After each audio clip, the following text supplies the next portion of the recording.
Subscribe करें super TV channel को और बेल आइकन को प्रेस करें लेटेस्ट वीडियोस और इन्फॉर्मेशन के लिए। अस्सलाम वालेकुम भाजी, आज चेक कर सकते हो अपनी वैड़ियां लद्दियां गई ने 16 वैड़ियां।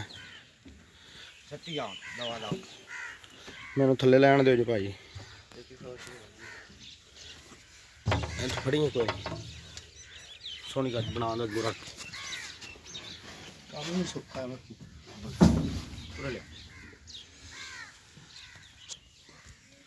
फट्टे पाओ जा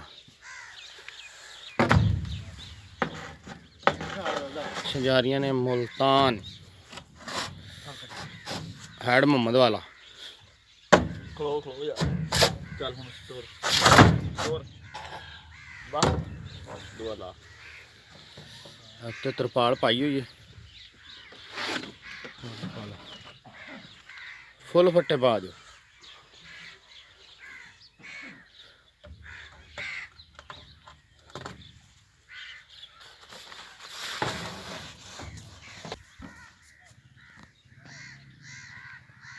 बाई बाट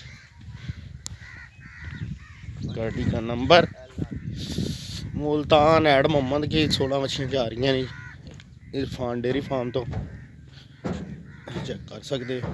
बाई बाट गड्डी का नंबर सही नंबर बोलो आजा 0304 0304 79 65 79 65 524 79 65 524।